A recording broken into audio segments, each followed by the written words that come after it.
El aparato respiratorio es el órgano o el aparato constituido por una serie de órganos responsables de introducir al medio interno el oxígeno que proviene del exterior y a su vez hacer un recambio, ¿verdad? Eliminar el CO2.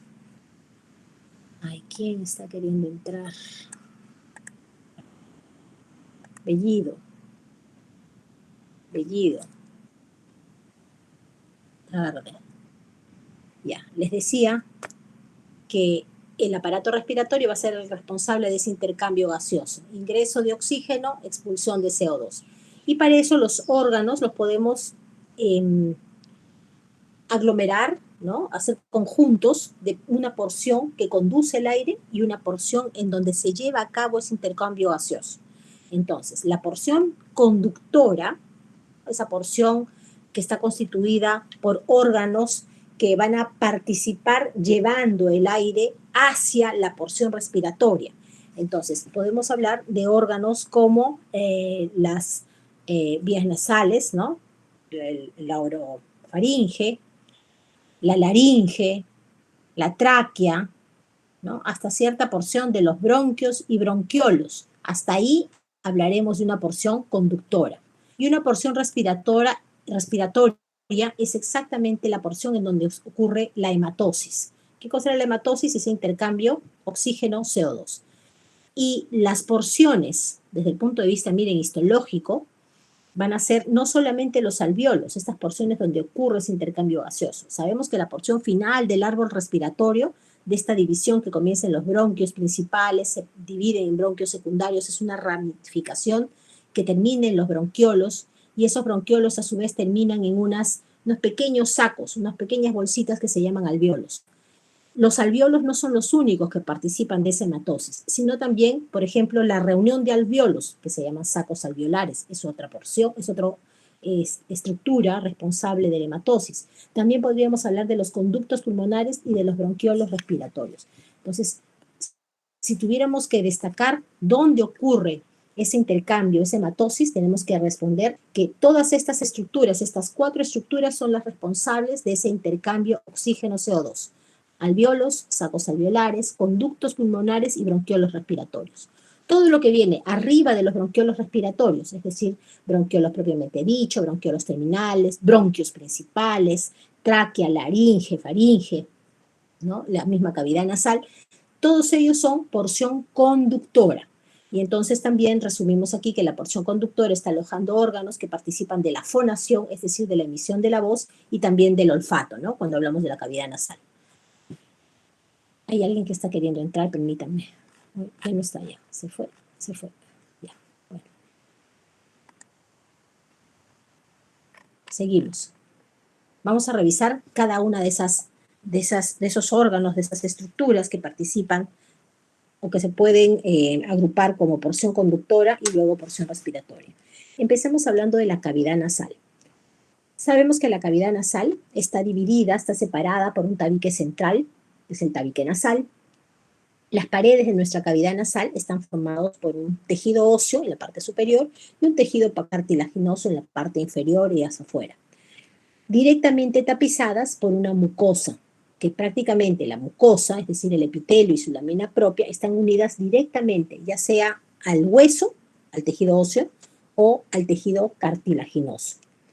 Cuando hablemos de mucosa, chicos, a partir de ahora, otro concepto, creo que ya todos hemos aprendido cuando nos hablan de estroma y de parénquima. Estroma, la parte estructural del órgano, parénquima, la parte funcional del órgano. Ahora vamos a incorporar un concepto adicional que nos va a servir para la siguiente unidad también. Cuando nos hablen de una mucosa está constituida de un epitelio y de una lámina propia. ¿Está bien? Entonces, por ejemplo, cuando nosotros hablábamos de las vellosidades intestinales. Las vellosidades intestinales sabemos que están tapizadas por un epitelio cilíndrico simple con chapa estriada. ¿Está bien? Ese epitelio, hemos dicho que debajo de todos los tejidos epiteliales siempre voy a encontrar un tejido conectivo que lo sostiene y que le está llevando los vasos sanguíneos, le está llevando también el drenaje linfático. Ese tejido conectivo, junto con el tejido epitelial, ambos se denominan mucosa. Entonces, todas las mucosas de nuestros órganos están constituidas de esas dos partes, del tejido epitelial y el tejido conectivo que lo sostiene. Cuando hable de la mucosa nasal, en la mucosa nasal, es decir, la mucosa que está constituida por el epitelio que tapiza la cavidad nasal, más la lámina propia que está sosteniendo ese epitelio, esa mucosa nasal, la vamos a dividir en 3 zonas de nuestra cavidad nasal. Imaginemos que nuestra cavidad nasal la podemos dividir en 3 porciones. Una porción externa, que llamamos la porción vestibular, una porción amplia, que está encima de esa porción externa, se llama porción respiratoria, y una porción que está ubicada arriba en la cavidad nasal, hacia el techo de la cavidad nasal. Esa es la porción olfatoria. ¿Está bien? Porción olfatoria. ¿Me van siguiendo? Hola. Sí, profesora. Doctora. Sí, doctora. Sí, doctora. Muy bien. Entonces, la porción vestibular, que es la porción externa de la cavidad nasal. Cuando nosotros nos miramos frente al espejo y levantamos la cabeza para ver nuestra cavidad nasal, vamos a ver la zona vestibular. Lo que visualizamos en realidad es la zona externa de la cavidad nasal, es esa zona vestibular, que es la que está ubicada alrededor de los orificios nasales. ¿Qué epitelio tendremos ahí? Es un epitelio parecido a la piel, pero modificado. O sea, encontraremos un epitelio poliestratificado plano, no cornificado, que tiene una característica que es única. A nivel de este epitelio, ¿no? En su lámina propia vamos a encontrar, o en su tejido conectivo que está debajo de ese tejido epitelial, vamos a encontrar folículos pilosos, ¿sí? Sobre todo los caballeros, pueden ver cada vez que levantan la cabeza, hay algunos que incluso pueden tener hasta los folículos pilosos y los pelos un poquito más largos, ¿no? Eso también varía con la edad. Entonces vamos a encontrar folículos pilosos en esta zona vestibular y como una estructura anexa al folículo piloso que siempre va a acompañarlo, las glándulas sebáceas. Y se considera que esta zona vestibular constituye también una primera barrera para impedir que partículas extrañas, partículas ajenas al organismo, puedan ingresar con el aire inspirado. ¿Está bien? La siguiente zona les decía que es la zona más amplia. Si volvemos a la imagen anterior, miren, aquí en la imagen ustedes ven la fosa nasal. La fosa nasal, esta zona sería la zona vestibular o zona externa. La zona más amplia, que está por aquí arriba, en donde se pueden ver incluso estos pliegues de mucosa, que son los cornetes, vamos a ver la zona más amplia, es la zona respiratoria, que es la que viene a continuación, perdón. La zona respiratoria es la más amplia. Como su nombre lo dice, si es la zona respiratoria, ¿qué tejido epitelial le estará tapizando?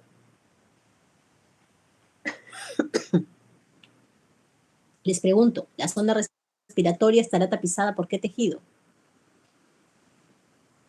Hola. Pseudoestratificado cilíndrico ciliado, doctora. Claro, el mismo epitelio respiratorio. Muy bien, gracias, Santisteban. La zona respiratoria entonces está tapizada por un epitelio pseudoestratificado cilíndrico ciliado.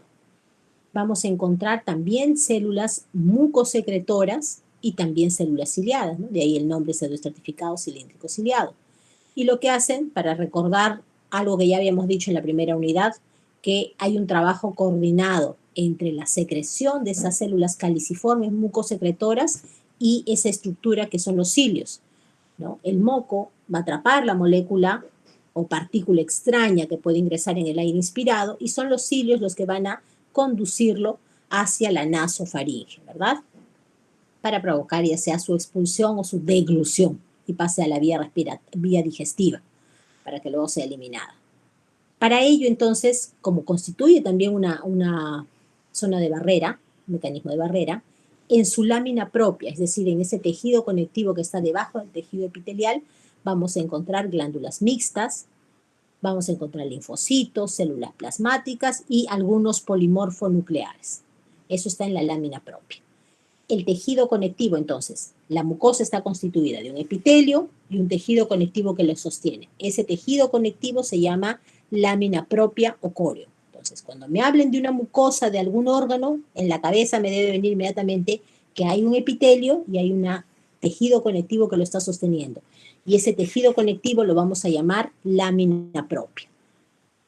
La tercera zona de esta cavidad nasal es la que estamos viendo aquí en la imagen. Miren esta imagen inferior. Estamos viendo en el techo de la cavidad nasal, por encima del cornete superior, encontramos la zona olfatoria. ¿Y qué tipo de epitelio o tejido vamos a encontrar en esta zona olfatoria? Vamos a encontrar la mucosa olfatoria.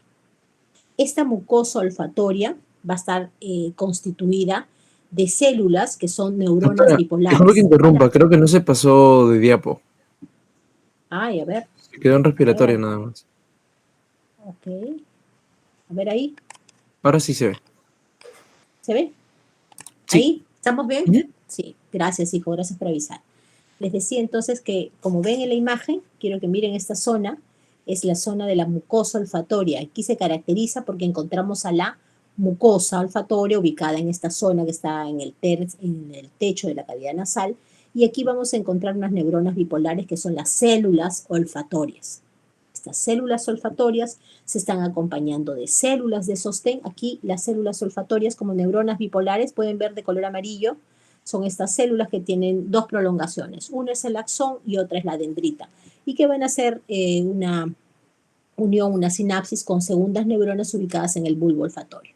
Entonces, la mucosa olfatoria es esta que está constituida de células olfatorias y si se fijan bien, a los lados están viendo unas células que tienen un citoplasma acidófilo. Esas células son células de apoyo, se llaman células de sostén. ¿Qué más tenemos aquí en la zona olfatoria? Ah, cambio de imagen creo que todavía no, ¿no? No, doctora, todavía no. Ya. Debajo de la zona olfatoria, del epitelio olfatorio, encontramos una lámina propia que está constituida de un tejido conectivo y a ese nivel tenemos las glándulas de Bowman. Las glándulas de Bowman son glándulas cuya secreción también favorecen la función de esta zona olfatoria. Entonces, ¿dónde se ubican estas glándulas de Bowman? En la lámina propia de la zona olfatoria o de la mucosa olfatoria. Otra estructura que también forma parte de esta porción conductora son unos repliegues que hace la mucosa nasal hacia la misma cavidad nasal. Se llaman cornetes. Miren, estamos viendo aquí los cornetes. Aquí están viendo un cornete medio, un cornete inferior. Son 3 láminas óseas que están tapizadas por epitelio respiratorio y que se orientan, se proyectan dentro de la cavidad nasal. ¿Y cuál es la función de los cornetes? A veces hemos escuchado hablar, es muy frecuente escuchar de la hipertrofia de los cornetes, ¿no? El crecimiento de los cornetes. Generalmente en pacientes que tienen antecedentes de alergias, ¿no? Los que tienen rinitis alérgica probablemente tengan también esta hipertrofia de los cornetes.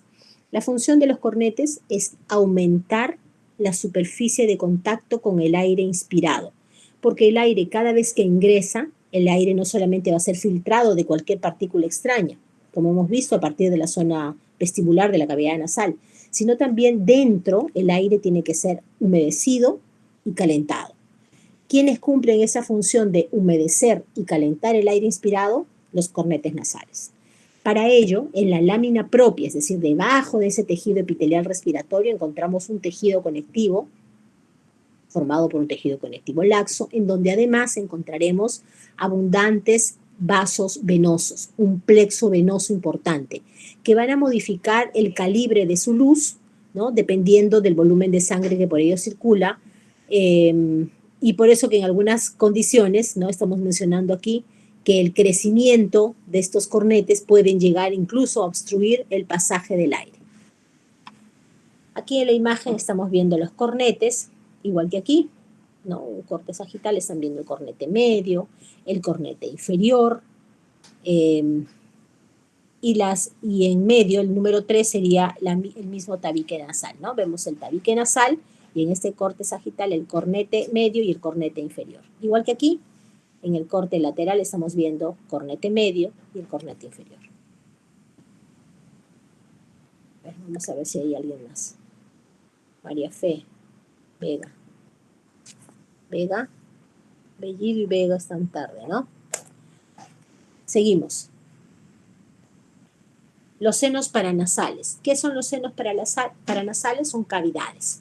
Son cavidades que están labradas en el interior de los huesos maxilares superiores, del hueso frontal, del hueso esfenoidal y etmoidal. Lo que están haciendo es comunicarlo con la cavidad nasal. y el epitelio que las tapiza también es un epitelio de tipo respiratorio, como toda esta zona que es la que más amplia está tapizada por epitelio respiratorio, pero las células aquí tienen menor altura. La lámina propia, es decir, ese tejido conectivo que está debajo del tejido epitelial, va a estar poco desarrollada, es una lámina delgada, pero también hay presencia de glándulas mucosas y esta lámina propia está descansando directamente en el tejido óseo que la sostiene. Aquí no podemos hablar en los senos paranasales, no podemos hablar de mucosa olfatoria, sino hablamos de la misma epitelio respiratorio. La nasofaringe vendría a ser esta zona ubicada detrás de la cavidad oral, ¿no? Que sirve de tránsito con la misma faringe, y el epitelio que tapiza esta nasofaringe es un epitelio de tipo respiratorio, excepto en la parte anterior, la parte superior, en donde va a ser una zona que está sujeta a roce, y esa zona no está tapizada por un epitelio respiratorio, sino más bien por el mismo epitelio de la boca, es decir, un epitelio poliestratificado plano, no queratinizado. La lámina propia, debajo de ese tejido epitelial, está constituida de un tejido conectivo que tiene además glándulas mucosas, va a tener tejido linfoide, y a ese nivel estos nódulos linfoides pueden llegar incluso, ¿no?, a hipertrofiarse, a crecer en abundancia, identificándose a estos famosos adenoides. Por fuera de la lámina propia, es decir, dejando la lámina propia, por debajo encontramos los planos musculares de tipo esquelético, ¿no?, que son justamente los que se contraen durante la deglución, impidiendo que los alimentos ingresen a la nasofaringe, facilitando más bien que los alimentos ingresen de la orofaringe hacia la faringe, pero también impidiendo que estos pasen a la nasofaringe para evitar que ingresen a las vías respiratorias, ¿no? Estamos viendo entonces una imagen, que es un corte también sagital, la cavidad oral, esto que ven con él es la lengua, y a este nivel estaríamos señalando la zona de la nasofaringe. La úvula, la vemos aquí, con la letra U, y aquí estaría con la letra E, la epiglotis, ¿no? La epiglotis, que es justamente esta porción de cartílago elástico que está evitando que los alimentos ingresen a la vía respiratoria. La laringe es otro órgano de fonación, es el órgano de fonación, es el órgano que contiene a las cuerdas vocales, por eso consideramos que la laringe es el órgano de la fonación por excelencia, y se considera que forma parte del sistema de conducción del aire. Lo que está haciendo es comunicar la faringe con la tráquea. Entonces tenemos faringe, laringe, tráquea. La laringe entonces es la zona de tránsito o de comunicación entre la faringe y la tráquea. Su función, aparte de conducir el aire, es que en el interior de la laringe vamos a encontrar unos repliegues de mucosa que forman las cuerdas vocales. ¿Cómo está constituida la laringe? Como ustedes pueden ver, está constituido por cartílago. Cartílagos de dos tipos, cartílago hialino y cartílago elástico, unidas entre sí por tejido conectivo y músculo estriado. A ver, quiero ver quién más está tratando de ingresar. La banda. Tarde la banda.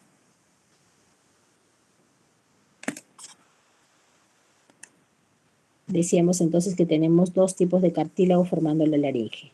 El cartílago hialino y el cartílago elástico. El cartílago hialino, por ejemplo, va a estar formando el esqueleto o el armazón del cartílago tiroides, cricoides y aritenoides, versus el cartílago elástico que está formando el esqueleto del epiglotis, del cartílago cuneiforme y del cartílago corniculado. Estos cartílagos se mantienen unidos, como pueden ver en la imagen, por músculo estriado y también tejido conectivo de tipo elástico. Lo que hace este tejido cartilaginoso es garantizar que la luz de la laringe esté permanentemente abierta, ¿no?, evitando que colapsen, que se cierren las paredes de este órgano, lo cual significaría asfixia del sujeto, ¿no?, del individuo. El epitelio que está tapizando la laringe es un epitelio que cambia dependiendo si hablamos de las cuerdas vocales. Vamos a ver dos tipos de tejido epitelial. Por lo general, la laringe va a estar tapizada por un epitelio de tipo respiratorio, excepto en estos repliegues que forman las cuerdas vocales. Debajo de esa mucosa formada por epitelio respiratorio vamos a encontrar un tejido conectivo que lo sostiene y hemos dicho que lo llamamos ese tejido conectivo lámina propia. Esa lámina propia va a tener fibras elásticas, va a tener glándulas mixtas a predominio de la secreción mucosa. No existe una submucosa y la mucosa en la laringe forma los característicos pliegues que hacen una prominencia antero-posterior. Estos pliegues de la mucosa se llaman cuerdas vocales y tenemos dos tipos de cuerdas vocales. Las superiores, o llamadas cuerdas vocales falsas, y las inferiores, llamadas cuerdas vocales inferiores o verdaderas. Entre ambas hay un espacio, hay un ventrículo, se conoce como el ventrículo laringio o ventrículo de Morgani. Miremos la imagen. Miren, en la parte superior estoy señalando lo que sería el ventrículo, perdón, la cuerda vocal superior. Luego vemos esta cavidad, toda la cavidad se llama ventrículo laringio y en la parte inferior la cuerda vocal inferior o verdadera. Como ustedes pueden ver, ven un tipo de tejido epitelial y debajo logran ver nódulos linfoides, ¿verdad? Glándulas que están ubicadas en la lámina propia de este pliegue superior versus este pliegue inferior que lo que tiene como debajo de su lámina propia es el músculo de tipo estriado, es el músculo vocal. Entonces, la cuerda vocal superior está tapizada por un epitelio, mismo epitelio respiratorio, pseudoestratificado, cilíndrico, ciliado. El mismo epitelio respiratorio que tapiza toda la laringe. Pero la cuerda vocal inferior o verdadera está tapizada más bien por un epitelio poliestratificado plano, no queratinizado. No se olviden. Entonces, ¿cuál es la diferencia entre la cuerda vocal superior y la inferior? No solamente es la ubicación, sino que la superior está tapizada por un epitelio respiratorio y la inferior está tapizada por un epitelio poliestratificado plano, no queratinizado. La lámina propia, en ambas, la lámina propia más gruesa es la que tiene la cuerda vocal verdadera o inferior. ¿Qué es lo que vemos ahí? Vemos un tejido conectivo denso, que tiene abundantes fibras elásticas, que son las que se organizan para formar el ligamento vocal, y que estos a su vez están conectados con un músculo de tipo estriado, que son los músculos intrínsecos de la laringe, y que la contracción de estos músculos provocan la tensión del ligamento vocal y por tanto que las cuerdas vocales también cambien su forma dentro de la cavidad laríngea. Y eso nos permite modular diferentes sonidos al paso del aire, ¿no? Entonces sabemos, entonces cuando nos hablan de educar la voz, se refieren a esto, ¿no? A las contracciones que realiza este músculo intrínseco de la laringe y de la tensión que se puede lograr con este ligamento vocal para la emisión de la voz. Aquí vistas en donde pueden ver las cuerdas vocales. Aquí la glotis está en posición reposo y aquí la glotis está en actividad, está cerrando su paso. El número 3 sería la misma epiglotis, ¿no? La número 3. Número 2, estamos viendo las cuerdas vocales. La 1 es la misma glotis. Y el número 5 estamos viendo los cartílagos, ¿no? Cartílagos aritenoides. Aquí en tensión, igual. El número 2, estamos viendo las cuerdas vocales, que están cerradas, estas cuerdas vocales. Vemos la epiglotis también, aquí arriba, la epiglotis, el cartílago. El número 5, el cartílago aritenoides, en la parte posterior, la comisura posterior, ¿no? Una posición en reposo y otra en posición en actividad. La glotis en dos momentos. La glotis es el espacio que nos deja la epiglotis, ¿no? La epiglotis es el pliegue de cartílago, la glotis es el espacio que está dejando y que están siendo ocupadas o cubiertas por estas cuerdas vocales. Los músculos extrínsecos de la laringe son los que participan de la deglución y lo que hacen es llevar al cartílago aritenoides para que se apoye contra la glotis, de esa manera cierra el ingreso a la glotis de todos los alimentos y así quedan derivados para el esófago. Ya no ingresan a la vía aérea, sino de frente son derivados hacia el esófago. Esto es cuando estamos comiendo, ¿no? Para evitar el paso de los alimentos a la vía aérea. Otro órgano que forma parte de la porción conductora del aire es la tráquea.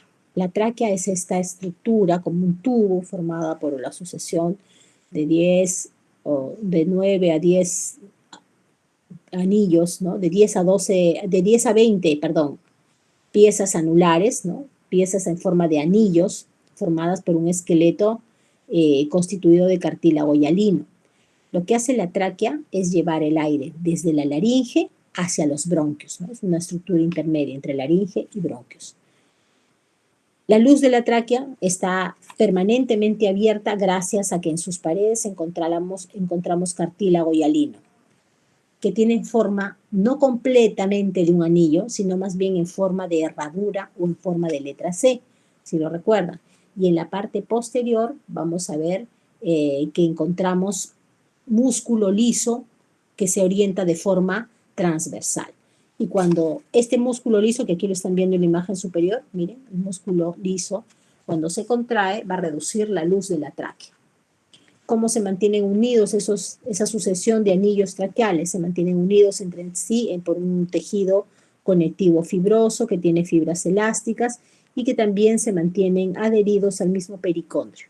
Si recordamos, el tejido cartilaginoso hialino, que es el que está formando el esqueleto de esta tráquea, tiene un pericondrio que lo recubre, ¿no? Es la forma en donde se están uniendo el tejido conectivo fibroso para mantener unidos y alineados los anillos traqueales. En la imagen podemos identificar hacia la luz, en el lado derecho vemos la luz de la tráquea y luego vemos las paredes de la tráquea. Vemos un epitelio de tipo respiratorio, luego vemos una lámina propia. ¿Cuál es la lámina propia? El tejido conectivo que está sosteniendo ese tejido epitelial. Y luego vamos a ver gran cantidad de glándulas, ¿no? Acinos mucosos, acinos serosos, decimos que aquí encontramos glándulas mixtas, y luego ustedes pueden ver parte de este cartílago hialino que ha sido seccionado, ¿no? Vemos el cartílago hialino y por fuera una adventicia. Si tuviéramos que identificar las partes de la tráquea, diríamos que la tráquea está constituida de mucosa, submucosa y cartílago hialino y una adventicia, ¿ya? Entonces vamos a identificar cada una de las partes. ¿Cómo se constituye la mucosa? La mucosa está formada, ya lo hemos dicho, por epitelio y lámina propia. Aquí vemos a mayor aumento epitelio y debajo lámina propia. ¿La lámina propia qué es? Es el tejido conectivo que está subyacente al tejido epitelial. Con respecto al epitelio que está tapizando la tráquea, el epitelio es un epitelio de tipo respiratorio que tiene, además de ser un epitelio pseudoestratificado, cilíndrico, ciliado, hemos hablado que a ese nivel encontramos células caliciformes. Y esas células caliciformes junto con los cilios van a cumplir una función de barrera importante, una barrera defensiva importante. Para que los cilios puedan realizar ese movimiento coordinado de barrido, de expulsión de cualquier partícula que ingrese con el aire inspirado, estas células epiteliales cilíndricas van a tener en su polo apical una cantidad importante de mitocondrias muy pequeñas que le van a proveer de la energía necesaria para ese desplazamiento de los cilios. Las células basales de ese tejido epitelial van a ser pequeñas, ya sabemos que esto es justamente la razón por la cual lo llamamos pseudoestratificado, ¿no? Se llamaba pseudoestratificado porque todas las células epiteliales no tienen la misma altura y entonces las células basales son pequeñas y no llegan a alcanzar la superficie libre del tejido epitelial. Debajo de ese tejido epitelial, nuevamente, miremos la flecha de color azul aquí, estamos viendo el tejido epitelial y debajo un tejido conectivo que lo sostiene. Ese tejido conectivo es de tipo laxo, es un tejido conectivo laxo en donde encontramos abundantes vasos sanguíneos, vasos linfáticos y también podríamos encontrar un número importante de linfocitos que se pueden agrupar inclusive y formar estructuras como nódulos. En esta lámina propia vamos a ver que está separándola del tejido que viene a continuación, que es la submucosa. En esa submucosa vamos a encontrar algunas glándulas. Aquí, miremos, vemos el tejido epitelial, debajo del tejido epitelial vemos la lámina propia, se caracteriza por la presencia de esta gran cantidad de vasos sanguíneos y aumento de células, por eso se llama tejido conectivo laxo, y a continuación vemos las glándulas. ¿Glándulas de qué tipo? Mixtas. ¿Por qué son mixtas? Porque puedo ver acinos serosos y acinos con una tinción pálida son los acinos mucosos. Veo glándulas mixtas. La submucosa entonces se parece a la lámina propia, pero la diferencia va a ser la presencia de esas glándulas de tipo mixto. ¿Dónde son más abundantes estas glándulas mixtas? En la parte posterior de la tráquea. Incluso se pueden ubicar por fuera de ese músculo liso traqueal que hemos dicho que se encuentra de disposición transversal, si lo recuerdan, en la parte posterior. A continuación, vemos este eje central que forma el esqueleto y que garantiza que no se cierre la luz de la tráquea, se llama cartílago hialino, con las características que hemos revisado antes. Vemos que el cartílago hialino va a tener unas células que llamamos condrocitos, alojadas en sus cavidades condroplastos y recubiertas por fuera por un pericondrio. Por fuera del cartílago hialino, ya en la parte final, encontramos un tejido conectivo laxo que forma la adventicia. Esta adventicia lo que hace es garantizar que la tráquea se mantenga fija a los órganos del cuello y del mediastino, es decir, la mantiene, se va a unir, ese tejido conectivo va a terminar enlazándose con el tejido conectivo circundante, de esa manera garantiza que la tráquea mantenga su posición. También otro concepto importante, entonces, hoy día me voy a ir con dos conceptos, ¿qué es mucosa y cuál es la diferencia entre adventicia y serosa? La mucosa, lo vuelvo a repetir, la mucosa está constituida por epitelio y lámina propia. Ese tejido epitelial que al inicio yo les decía que siempre descansa en un tejido conectivo, el tejido conectivo que está subyacente al tejido epitelial se llama lámina propia. Epitelio y lámina propia, ambos forman una mucosa. Y así va a ser de ahora en adelante para todos los órganos. Cada vez que me hablan de mucosa, me hablan de un tejido epitelial y una lámina propia que lo sostiene, lámina propia o collo. Otro concepto importante cuando hablemos de órganos, los órganos van a tener capas, ¿no? Mucosa, submucosa, en este caso además tiene una placa de cartílago hialino y puede terminar su última capa en una adventicia o una serosa. ¿Cuál es la diferencia? ¿Quién sabe cuál es la diferencia entre adventicia y serosa? A ver. Hola. ¿Alguien sabe? Hola.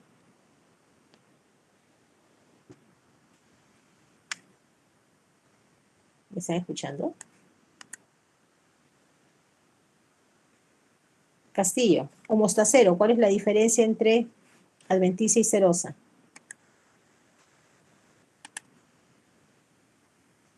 Mostacero. Sí, Miss. ¿Cuál es la diferencia entre adventicia y serosa? A ver. ¿Te acuerdas o no te acuerdas? No. La adventicia es para los órganos que no se desplazan. Pero Los intestinos, por ejemplo, ¿se desplazan o no se desplazan los intestinos? Sí. Los intestinos se desplazan, entonces no van a tener adventicia, sino tendrán una serosa. Los órganos que requieren desplazarse terminan en una serosa. Los órganos que tienen que quedar fijos y no moverse terminan en una adventicia. Por ejemplo, el ano, el recto, ¿terminarán en adventicia o en serosa? ¿Se desplaza el ano? En ceros. ¿Se desplaza el ano? ¿O está fijo? Está fijo, no se desplaza. El colon sí se desplaza. El colon termina en una serosa. El recto ano termina en una adventicia. ¿Está bien? Entonces el concepto es, cuando un órgano requiere movilidad, su última capa será una serosa. Cuando el órgano está fijo, termina en una adventicia. ¿Está bien? Entonces la adventicia es la estructura final, la capa final de la tráquea, y está formada esta adventicia por un tejido conectivo laxo, que cumple su función uniéndolo a todos los órganos vecinos del cuello y del mismo mediastino. Los órganos finales van a ser los pulmones. Aquí en los pulmones tenemos dos porciones también. Hay una porción que conduce el aire y una porción en donde ocurre ese intercambio gaseoso, ese intercambio oxígeno-CO2. ¿Dónde están ubicados los pulmones? Dentro de la cavidad torácica, con una cubierta formada por tejido conectivo que se llama pleura. tenemos la pleura que está adherida al mismo pulmón, es la pleura visceral, y por fuera una pleura parietal. Y entre ambos hay un espacio virtual donde circula un producto de secreción, un líquido, ¿no? que es escaso solamente para separar ambas pleuras, y la pleura visceral además está separados entre sí por una cavidad que es el mediastino.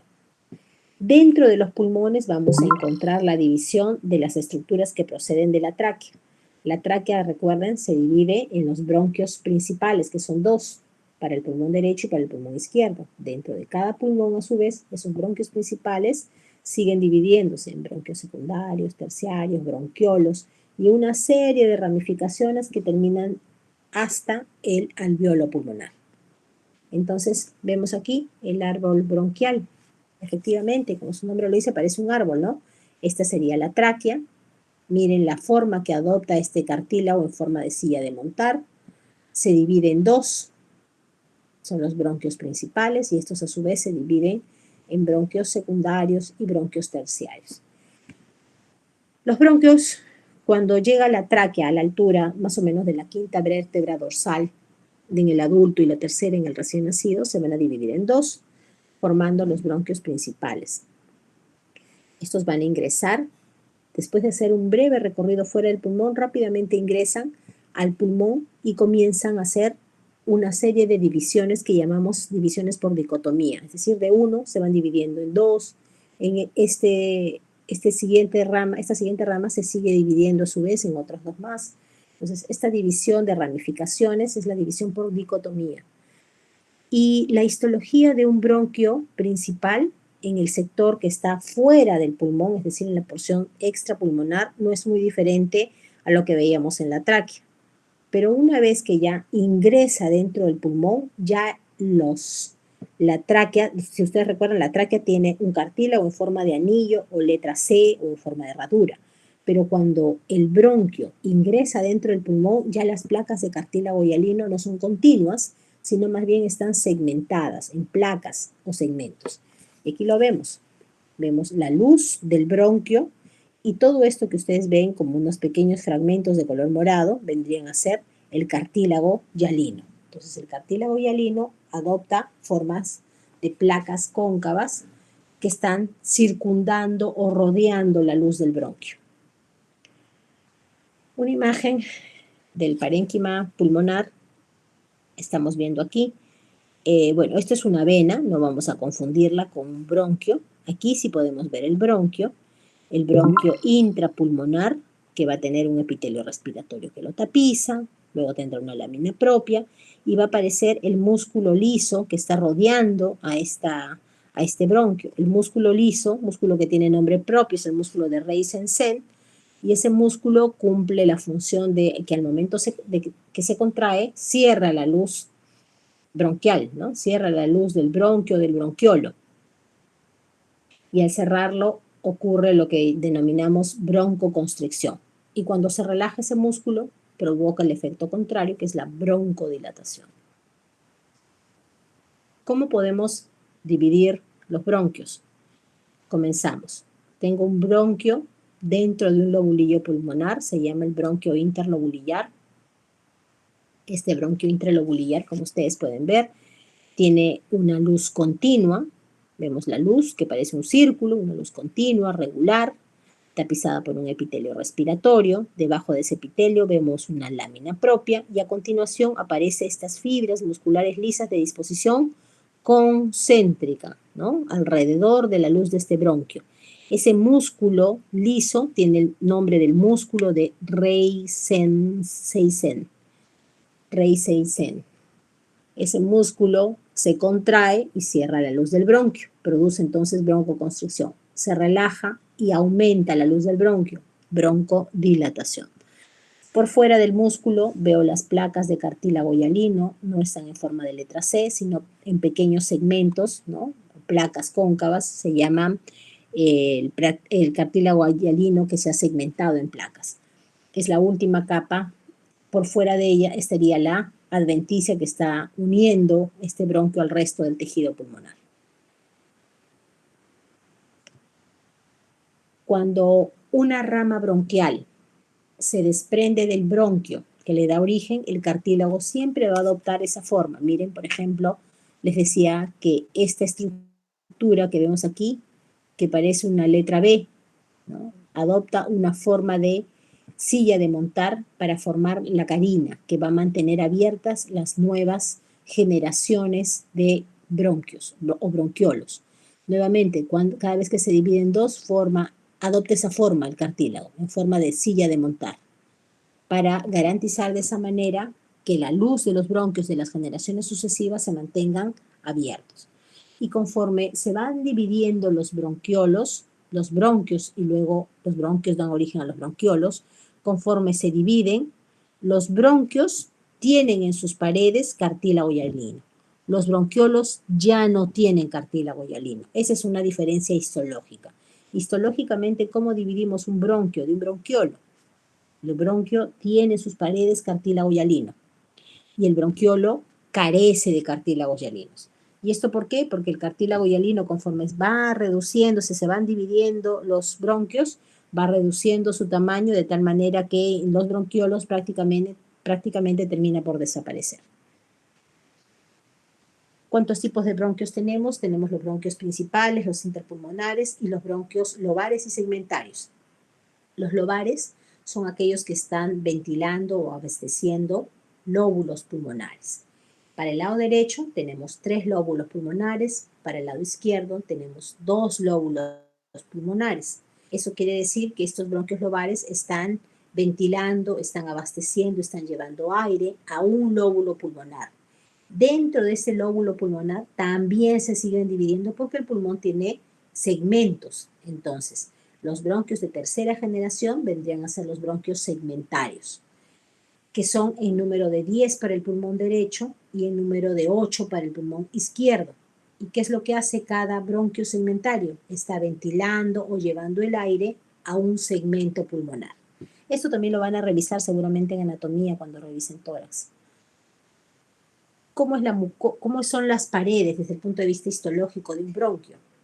Las paredes están constituidas de mucosa, submucosa, en donde encontramos en esa submucosa el músculo liso. Luego vemos una capa formada por una adventicia, ¿no?, que está manteniéndolo unido al resto del tejido. ¿Cómo está constituida la mucosa de los bronquios principales? La mucosa en los bronquios principales está constituida, igual que la tráquea, por epitelio de tipo respiratorio. Pero conforme se van dividiendo estos bronquios y va disminuyendo la luz, ¿no?, de los mismos, la altura de las células también va bajando de altitud. No están altas las células, van bajando en las siguientes generaciones hasta que en los bronquiolos terminales, ya cuando llegamos a los bronquiolos, ya tenemos un epitelio cilíndrico simple que mantienen todavía células caliciformes y células ciliadas. La lámina propia que está sosteniendo ese tejido epitelial respiratorio también se va adelgazando en las últimas generaciones bronquiales, porque conforme se va haciendo más pequeña la luz del bronquiolo, también van disminuyendo la altura de toda la mucosa, del epitelio y de la lámina propia. Debajo de la mucosa hay una submucosa, y aquí es donde encontramos, cuando se trate de un bronquio, vamos a encontrar el cartílago hialino. Pero antes que aparezca el cartílago hialino, vamos a encontrar al músculo de Rey-Seysen, que es un músculo de tipo liso, que está ubicado en forma concéntrica o de forma circular alrededor de la luz del bronquio y del bronquiolo. La lámina propia y la submucosa va a tener además fibras elásticas, que siguen un recorrido de tipo longitudinal, aunque algunos mantienen su disposición circular, es decir, alrededor de la luz de los bronquios y de los bronquiolos. A nivel de los bronquios de mayor tamaño, en la submucosa vamos a encontrar glándulas mucosecretoras, las cuales también van a desaparecer en las generaciones sucesivas, los bronquiolos terminales. Esta es una imagen de un bronquio. Pueden ver, las flechas están señalando la luz del bronquio. Aquí es importante que identifiquemos cuando la luz es continua y cuando es discontinua. Cuando hablamos de una luz continua, como en la imagen, vemos que el epitelio, si bien es cierto, hace unos pliegues, sube, baja el epitelio, se mantiene continuo, no está interrumpido en ningún punto. Entonces decimos que es un epitelio de luz continua. Debajo encontramos una lámina propia sosteniendo ese tejido epitelial y fuera los característicos cartílagos hialinos segmentado en placas. Entonces, basta que yo vea cartílago hialino y yo sé que la estructura que estamos observando se trata de un bronquio. Aquí comienza ya la división. Los bronquios, si bien tengo bronquios principales, secundarios, terciarios, ¿no? Lobares, segmentarios, estos bronquiolos de tercera generación, bronquios de tercera generación se dividen en bronquiolos que son de 3 tipos. Tengo el bronquiolo propiamente dicho, tengo el bronquiolo terminal y tengo el bronquiolo respiratorio. Bronquiolo propiamente dicho, terminal y respiratorio. ¿Cuál es la diferencia entre estos 3 bronquiolos? Que el bronquiolo propiamente dicho es un bronquiolo como el que vemos en la imagen. Se caracteriza... Doctora. Hola, ¿no cambió? No. Ahora. Hola. Gracias. Gracias, avísenme, por favor. Gracias. El bronquiolo propiamente dicho, como ven en la imagen, se caracteriza por tener una luz continua, pero la luz va a ser una luz estrellada. ¿A qué me refiero con estrellada? Miren cómo se dispone el epitelio. El epitelio hace fenestraciones, hace ondulaciones, hace como unos pliegues. Lo ven aquí y ven también en esta fotografía. Vemos el epitelio con pliegues, lo que nos da el aspecto de tener una luz estrellada. Estos bronquiolos propiamente dicho miden 1 milímetro de diámetro y están ventilando, están llevando aire a un lobulillo pulmonar. Como es un bronquiolo, ya no va a tener cartílago hialino, ni tampoco va a tener glándulas. Eso es importante. Hasta los bronquios yo tengo cartílago hialino y si el bronquio es grande voy a encontrar glándulas también. Pero conforme aparece el bronquiolo, es decir, las ramas ya terminales de esos bronquios, estos bronquiolos, propiamente dicho sobre todo, ya no tienen ni cartílago, la primera característica, y segundo, no tienen glándulas. El epitelio que lo tapiza, también hemos dicho que el epitelio conforme va dividiéndose el bronquio y el bronquiolo va disminuyendo la altura de sus células. Entonces aquí estamos frente a un epitelio cilíndrico, simple, con cilios, ciliado, que va a tener todavía células caliciformes que son mucosecretoras. Entonces el epitelio que lo tapiza es un epitelio cilíndrico simple y por fuera, miren, en la submucosa lo característico es este músculo liso de disposición concéntrica que hemos llamado el músculo de Reisensen. ¿Cuál es la función del músculo de Reisensen? Producir broncoconstricción y broncodilatación. Su contracción cierra la luz del bronquiolo y su dilatación la abre. Aquí otro bronquiolo. ¿Por qué sabemos que es bronquiolo? Porque no vemos presencia de cartílago hialino. Los otros bronquiolos son los bronquiolos terminales que proceden de la ramificación del bronquiolo propiamente dicho. ¿Y dónde están formándose? Dentro de los lobulillos pulmonares. El epitelio que tapiza a este bronquiolo terminal es un epitelio cilíndrico, simple, y la luz que presenta el bronquiolo terminal todavía es una luz redondeada. ¿Cambió? Hola, ¿cambió?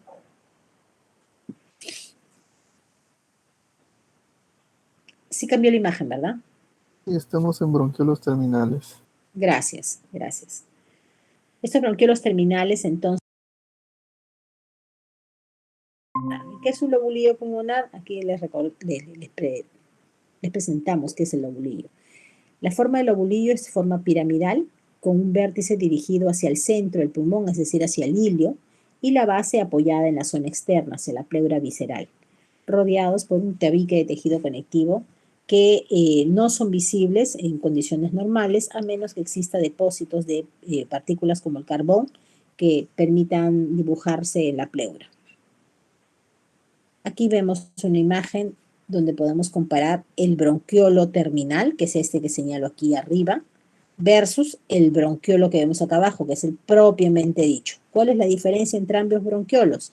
Si bien ambos, como son bronquiolos, no tienen cartílago hialino, la diferencia va a ser la luz.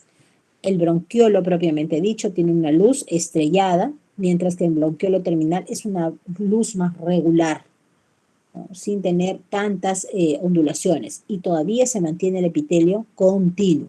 Por fuera sigo viendo de disposición concéntrica el músculo liso, músculo llamado de Reisensen. A mayor aumento ven el epitelio que está tapizando este bronquiolo terminal, perdón, que es un epitelio de tipo cilíndrico simple, ¿no? Un epitelio cilíndrico simple que todavía mantiene algunos cilios. Recuerden, conforme se va dividiendo los bronquiolos, también el tamaño de sus células epiteliales van disminuyendo de altura. Va a llegar un punto en donde el epitelio va a ser plano. Aquí estamos viendo que todavía es un epitelio cilíndrico simple, en una sola hilera, mantienen sus cilios y luego se va a hacer cúbico y luego al final va a ser plano. Aquí vemos dos bronquiolos. En el extremo en donde el bronquiolo muestra fenestraciones se llama bronquiolo propiamente dicho. Y este extremo en donde la luz es más bien más lisa, más plana, es el bronquiolo terminal. Aquí comienza la porción respiratoria. Yo les había dicho, todo lo que hemos revisado hasta ahora sirve para conducir el aire inspirado. Lo que vamos a ver a partir de ahora es todas las estructuras en donde este aire cumple esa función de intercambio oxígeno-CO2, el intercambio gaseoso o la hematosis. Las porciones están divididas en 4 zonas, que van así, desde el inicio hasta el final. La primera porción respiratoria, la primera estructura que forma esta porción respiratoria se llama bronquiolo respiratorio. Y es un bronquiolo que se forma de la división de los bronquiolos terminales. Ese bronquiolo respiratorio lo estamos viendo aquí. Miren, aquí vemos un bronquiolo terminal. Y luego en esta zona vemos un bronquiolo que se está, ya no va a tener las paredes continuas, sino va a tener paredes discontinuas. Y en sus paredes se abre a la presencia de algunos alvéolos. Luego viene el conducto alveolar, conducto de trayecto sinuoso, que también sus paredes están discontinuas porque se abre a la presencia de alvéolos pulmonares. Luego vienen los sacos alveolares, que es la reunión de varios alvéolos. Y por último, las unidades dentro del pulmón se llaman alvéolos pulmonares. Alvéolos pulmonares, que son esas estructuras pequeñitas a manera de sacos que están ubicadas entre los sacos alveolares o en todo el parénquima, ¿no? Las estructuras más pequeñas se llaman alvéolos. Empecemos con el bronquiolo respiratorio. Miren ustedes, ¿a qué me refiero con un epitelio de luz discontinuo? Vemos aquí el tejido epitelial que está tapizado por un epitelio cúbico simple, ya no son células cilíndricas, sino son células cúbicas. Debajo de ese tejido epitelial puedo ver unas fibras de color rojo, que son fibras musculares lisas, el mismo músculo de Reisensen, responsable de la broncoconstricción y broncodilatación, pero el epitelio no es continuo, es decir, yo veo epitelio cúbico simple, luego aquí ya no hay epitelio, tampoco hay músculo. Aquí miren cómo está abierto completamente y lo que estoy viendo es que está ingresando dentro de sus paredes, igual aquí otra estructura que se llama alvéolo. ¿A qué me refiero? Perdón. Ay, Dios. ¿A qué me refiero? A ver, permítanme.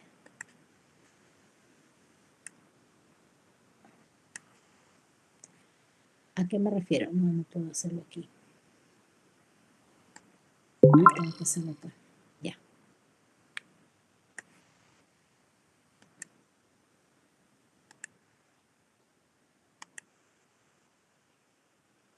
¿A qué me refiero?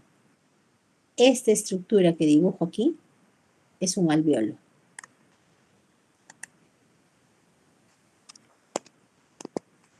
Esta estructura es un alvéolo. Luego aquí otro alvéolo. Entonces, otro alvéolo.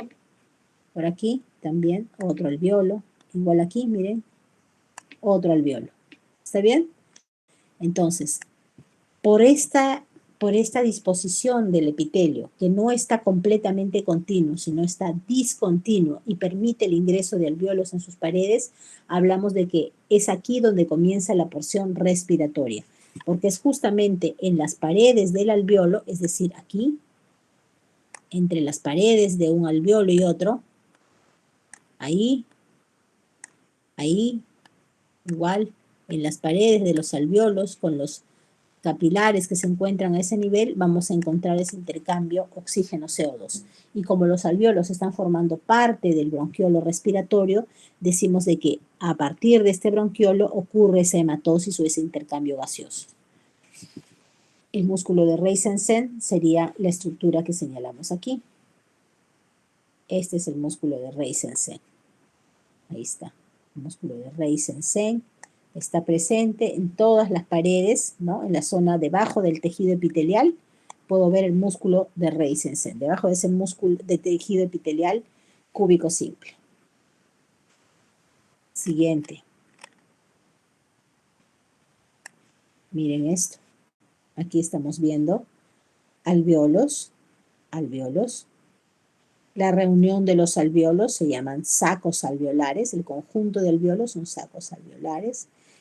Y podemos ver un corte longitudinal, porque recuerden que por división sucesiva se van formando los bronquiolos propiamente dichos. Estos se dividen en bronquiolos terminales, a su vez se dividen en bronquiolos respiratorios. Entonces, por ejemplo, aquí vemos esa división.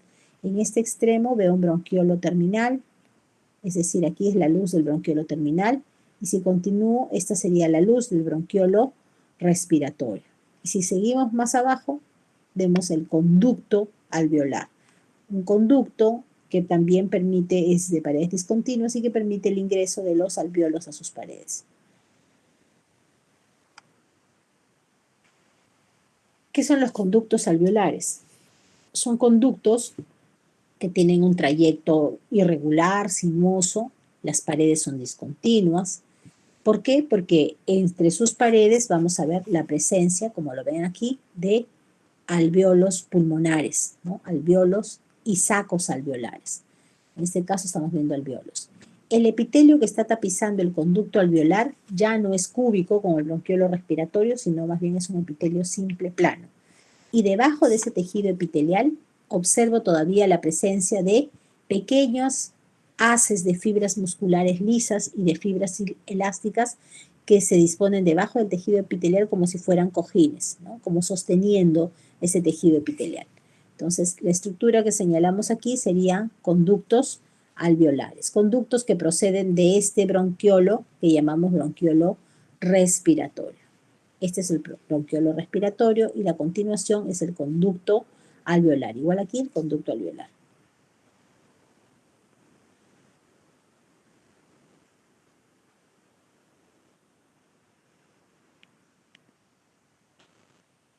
Veamos los sacos alveolares. Acá están los sacos alveolares. ¿Qué son los sacos alveolares? Es un conjunto de alvéolos que se disponen como un racimo y que tienen una cavidad central común a todos estos alvéolos. Aquí, por ejemplo, esta estructura sería un saco alveolar, ¿no? La reunión de varios alvéolos. Una imagen en donde podemos ver las diferentes estructuras que hemos revisado, ¿no? De trayecto ondulante vemos el bronquiolo propiamente dicho, uno continuo, el bronquiolo terminal, que se abre a la presencia de alvéolos, bronquiolo respiratorio, si adopta una disposición en forma de un conducto de trazo sinuoso con un epitelio simple plano y todavía mantiene la presencia de músculo liso, eso es un conducto alveolar que termina en sacos alveolares, y estos sacos alveolares están formados por la reunión de varios alvéolos. ¿Cuáles son los alvéolos? Estas unidades. Ahí estamos viendo alvéolos. ¿Qué son los alvéolos pulmonares? Ya vamos a terminar, chicos, ¿ya? ¿Qué son los alvéolos pulmonares? Aquí lo estamos viendo, son las estructuras en donde ocurre ese intercambio gaseoso, oxígeno-CO2. Son estructuras a manera de sacos que están en las paredes de los bronquiolos respiratorios, de los conductos alveolares y que forman a su vez la unión de varios alveolos, están formando los sacos alveolares. La forma que tienen los alveolos es una forma poliédrica o hexagonal, ya tiene un diámetro que se ha calculado entre 200 a 300 micras. Las paredes de estos alveolos son paredes muy delgadas y la característica es que los alveolos vecinos, entre dos alveolos vecinos, van a compartir el tabique interalveolar, que va a ser común a dos alveolos. Y en ese tabique interalveolar es donde encontramos capilares de tipo continuos, capilares continuos.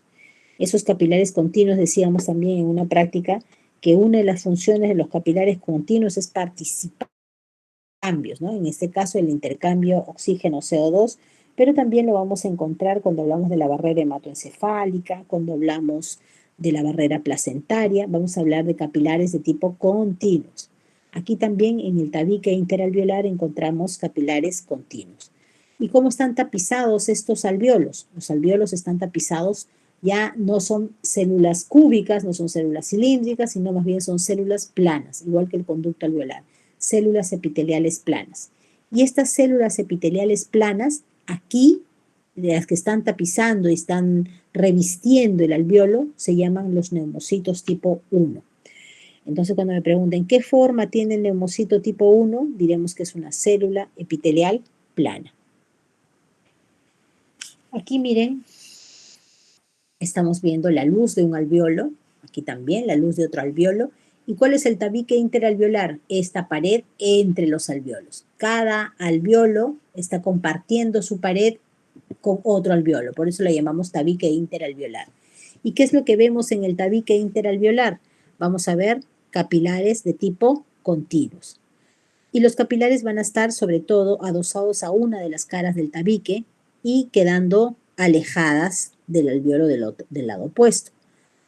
Como hay capilares continuos que están cercanos a la luz del alveolo, en esta zona próxima a la luz del alveolo es que ocurre la barrera aire-sangre.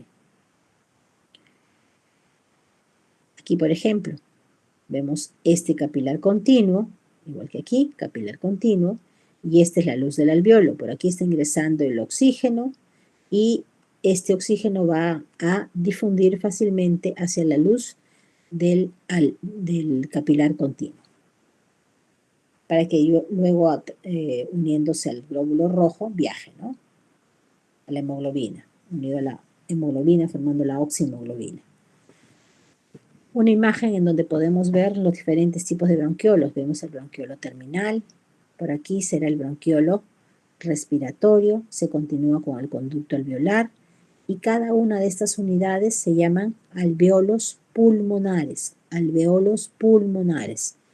Es importante que coloquen que son alveolos pulmonares, no solo alveolos. Aquí vemos un epitelio de luz ondulante, esto sería un bronquiolo propiamente dicho, que se continúa con un bronquiolo terminal. Este bronquiolo terminal, puedo ver aquí que tiene paredes discontinuas. Si es de paredes discontinuas, este sería... Hola. ¿Qué pasó? ¿Me fui? ¿No se ve? ¿O ya se ve? Ah, perdón. Ya. Les decía, por aquí, de paredes ondulantes, veo el bronquiolo propiamente dicho, que se continúa con un bronquiolo terminal. Luego, aquí veo el bronquiolo respiratorio. Por abajo veremos ya conductos alveolares, y esos conductos terminan en sacos alveolares y finalmente los alveolos. Recuerden que esto es una división sucesiva, como las ramas de un árbol, ¿no?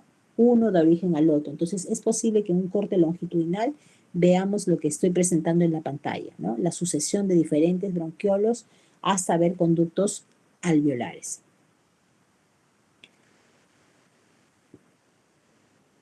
Miremos, por ejemplo, acá. A ver, aquí. En esta imagen les puedo mostrar aquí el bronquiolo terminal. ¿Cambió de imagen, Ramírez?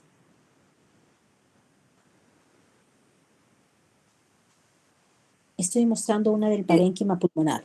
Sí, doctora, sí cambió. Perfecto. Entonces, miren, todo esto es el parénquima pulmonar. Veamos. Desde afuera estamos viendo la pleura visceral. La pleura que está pegada al pulmón se llama pleura visceral. Ahí estamos viendo la pleura visceral y luego ya aparecen todas las estructuras que hemos identificado. Desde las más pequeñitas, que son los alvéolos, la reunión de alvéolos son los sacos alveolares. Cuando tienen un trayecto sinuoso de paredes discontinuas, hablamos de un conducto alveolar. Si la estructura está tapizada por un epitelio cúbico, simple, y también está de discontinuo, porque hay presencia de alvéolos en su pared, me encuentro frente a un bronquiolo de tipo respiratorio,